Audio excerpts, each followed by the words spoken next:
అయినాక వాళ్ళు నవంబర్లో 2 డేస్ తర్వాత అక్టోబర్ 30 తెలియపోయింది. 31 మనకు సుబేదర్ కేసు తెలుస్తుంది. ఎందుకంటే మిగిలిన 5 వస్తుంది కాబట్టి 5 కేసు రిజిస్టర్ అయ్యింది. దాని తర్వాత మా పోలీసు వాళ్ళు అక్కడ పోలీసు వాళ్ళు వాళ్ళను పిలిపించడం జరిగింది. పిలిపించిన తర్వాత వీళ్ళు మ్యారేజ్ చేసుకుని రావడం జరిగింది. తీసుకుంటే కౌన్సిలింగ్ ఇచ్చినప్పుడు అమ్మాయి కంపల్సరీ నేను అబ్బాయితో పోతాను చెప్పి అప్పుడు అమ్మాయి ఫోర్స్ చేయడం జరిగింది. నేను కౌన్సిలింగ్లో పోలీస్ కౌన్సిలింగ్ కూడా అబ్బాయి వైపే ముందు చూసినప్పుడు మన చట్ట ప్రకారం లీగల్ ప్రొసీజర్ ప్రకారం అబ్బాయితో పంపడం జరిగింది.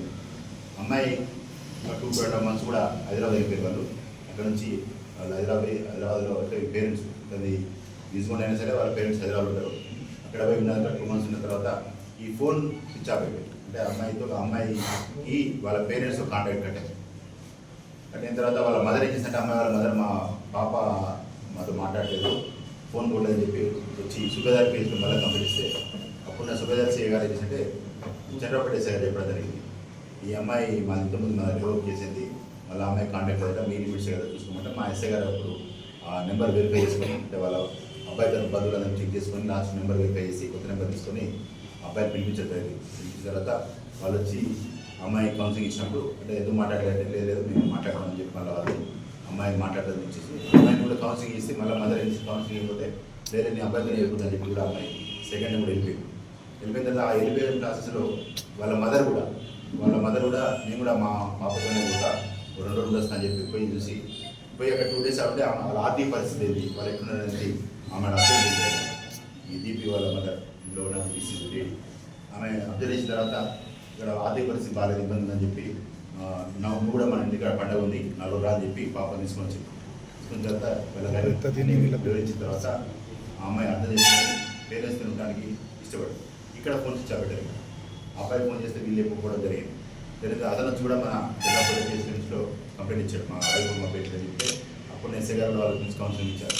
కౌన్సిల్ అమ్మాయిని ఫోన్ అని చెప్పింది. ఫోన్ అంటే అసలే ఫోన్ అంటే చాలాసేపు కూడా కౌన్సిలింగ్ జరిగింది. ఆ రోజు కూడా నేను వెళ్ళను, నేను మా ఇంటికి వెళ్ళిపోతా అని చెప్పి అమ్మాయి గట్టి నేను తీసుకోవడం జరిగింది. దాని ప్రకారము అప్పుడు నా నామ్స్ అండ్ కండిషన్ ప్రకారం మా ఎస్ఐ గారు అంటే అది రిజిస్టర్ మ్యారేజ్ కాదు కాబట్టి అది అసైన్ మామూలుగా వాళ్ళు తెలియజేస్తున్నది కాబట్టి అది మాకున్న ప్రొసీజర్ ప్రకారం మనం యాక్ట్ చేసి వాళ్ళను అమ్మాయిని వాళ్ళ ఇంటికి పంపించడం జరిగింది.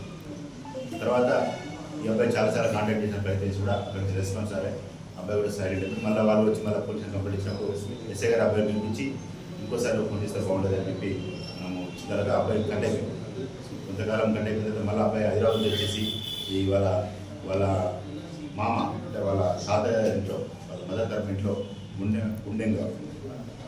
గుండెంగం గ్రామము గూడూరు మండలానికి సంబంధించి అక్కడ ఉండి ఆట నడుపుతూ ఈ తండ నుంచి దగ్గర ఉంటుంది. అక్కడ ఉండి ఆట నడుపుతూ లైవ్ అతను లైవ్లీహుడ్ నడుస్తున్నది. అయితే ఈ అమ్మాయిని అతను 3 సార్లు కలవడానికి ప్రయత్నించిన అమ్మాయికి పారిపోవడం జరిగింది. ఇక వదులుకోవడం జరిగింది. తర్వాత కొంతకాలం తర్వాత ఈ దాదాపు 6 months గ్యాప్ ఉంది. అతను పనిచేసుకుంటున్నాడు.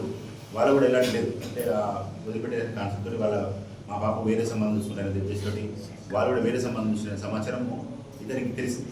అంటే ఇతను అందరూ అనుకుంటారా మ్యాచ్ అంటే ఇతను కూడా ఒక తెలుసుకున్న వాళ్ళ ఫ్రెండ్స్ ఎవరు ఉంటే వాళ్ళు అడిగితే వాళ్ళు చెప్పలే కానీ కోర్సులు అడిగినప్పుడు అయింది కావచ్చు అనేది ఒక సూచనప్రాయంగా వాళ్ళు చెప్పారు. ఇతను కన్ఫర్మ్ చేసుకొని రైట్ నన్ను వదిలిపెట్టిపోతాను. వీళ్ళంతా ఎవరైతే పేరెంట్స్ ఉన్నారో వాళ్ళందరూ వాళ్ళ అమ్మాయిని డైవర్ట్ చేసి అమ్మాయి బ్రెయిన్ వాష్ చేసి అమ్మాయిని నాకు దక్కకుండా కూర్చోండి యొక్క వెల్టీ అనేది లోపల డెవలప్ చేసుకోవడం జరిగింది. దాని తర్వాత 1 month బ్యాక్ అయినా ఒక కత్తి నెక్కొండ ఏరియాలో చేసే సానబట్టే కత్తి దగ్గర ఒక కత్తి కూడా వేట కూడా కత్తి కూడా కొనుక్కోవడం జరిగింది. ఇంకో కత్తి కూడా అతను అమెజాన్లో ఒక ఆర్డర్ చేసి ఒక చిన్న కత్తి కూడా అతను కొనుక్కోవడం జరిగింది. అయితే ఇది ఏం చేస్తా అంటే రైట్ ఒక ప్లాన్ ప్రకారం కంపల్సరీ నాకు అమ్మాయిని దక్కనివ్వడలేదు, అమ్మాయి నాకు దక్కట్లేదు అనే కాన్సెప్ట్ డెవలప్ చేసుకొని ఎట్లయినా చంపాలని డిసైడ్ అయిపోయాడు. ఆ రోజు ఫ్రెండ్స్ ఉంటే కూడా వాళ్ళతో మందాయిండు, ఎక్కడ కూడా డిస్క్లోజ్ చేయలేడు. మందాయిండు నేను చేసిన తప్ప మళ్ళీ ఈవినింగ్ వాళ్ళు వెళ్ళిపోయిన తర్వాత ఇతను మళ్ళీ పర్సనల్గా ఇతను కూడా సింగిల్గా పోయి ఇతను మందించుకొని మందాయిన తర్వాత 4-5 ప్రాంతం తాగి వెయిట్ చేసి 9 minutes వెయిట్ చేసి. ఎందుకంటే 2 ప్రాంతం అంటే ఎర్లీ మార్నింగ్ వచ్చి కంపల్సరీ అంతా నిద్రపోతారు కాబట్టి అదొకటి దానికి పిల్లాడికి అవగాహన ఉంది. ఆ ఉద్దేశంతో అంటే దాదాపు ఈ అమ్మాయి లవ్ చేసే ప్రాంతంలో 5-6 ఏళ్ళ కన్నా తిరిగి అతను అక్కడ ఎక్కడ ఏది ఉంటుందని దానికి అతను పూర్తిగా అవగాహన ఉంది.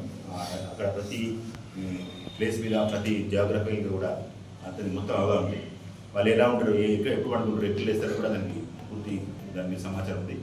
అది మనసులో పెట్టుకొని అతను టోక్లాగా ఆ ప్రాంతంలో వచ్చి ఫస్ట్ అమ్మాయి బయట పడుకున్నప్పుడు అంటే ఒక మంచంలో వాళ్ళ ఫాదర్ ఉన్నాడు, ఒక మంచం మీద మా మదర్ తల్లి ఉన్నప్పుడు అతను చెత్త తీసినప్పుడు సడన్గా అమ్మాయి చూసి చెత్త తీసి భయపడిపోయి ఆలోచనకి అమ్మాయిని కత్తితో కొట్టినప్పుడు అమ్మాయి వచ్చి అడ్డపట్టింది, ఇంకో కొట్టినప్పుడు ఇంకో చేయబెట్టింది. వీళ్ళు కూడా మదర్ లేచి అమ్మాయి అరుస్తుంది.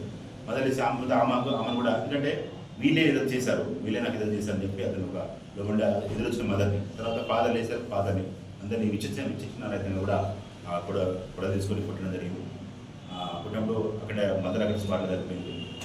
ఫాదర్ వచ్చి కొనుక్కుంటుంటే అది తీసుకొని రావడం జరిగింది. వీళ్ళిద్దరు ఎవరైతే పిల్లలు వీళ్ళు పారిపోవడం జరిగింది. పారిపోయి వేరే వారికి రాసుకోవడం వల్ల వీళ్ళు సేవ్ అయ్యారు.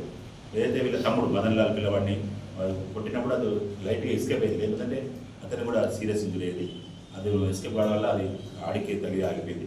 అతని ఆలోచన ఏంటంటే అందరిని చంపేద్దాం, అంటే నన్ను నాకు దక్కకుండా చేస్తున్నారు, నాకు దక్కట్లేదు, నాకు దక్కకుండా చేస్తున్నారు అనే కాన్సెప్ట్ డెవలప్ చేసుకొని అదే అందరినీ చంపాలనే కాన్సెప్ట్ పోయి ఆడ ప్రయత్నం చేసినప్పుడు అక్కడ ఎదురొచ్చిన వాళ్ళు కూడా చాలా వివచ్చంగా బేరించి రావడం జరిగింది. దాని ప్రకారం అతన్ని నైటు మేము రాత్రి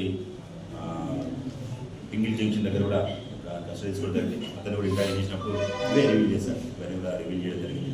దీని ప్రకారం ఈరోజు అరెస్ట్ చేసాము, కోర్టు కూడా ప్రొడ్యూస్ చేసాము. ప్రాపర్గా ఎవిడెన్స్ చేసి ఇక్కడ కూడా లోటుపాటు లెవెల్లో కూడా ఉండి దాని ప్రకారము మేము మంచి కండిషన్ చేయడంగా మాకు ప్రయత్నం చేస్తాము. వాళ్ళకు లోకల్ అంటే అడ్మినిస్ట్రేషన్ పరంగా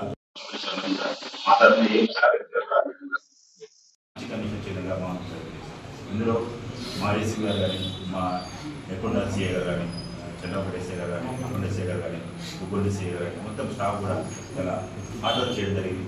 వాళ్ళు చేసి ఈ టీం చాలా తొందరగా రెడీ చేయడం జరిగింది.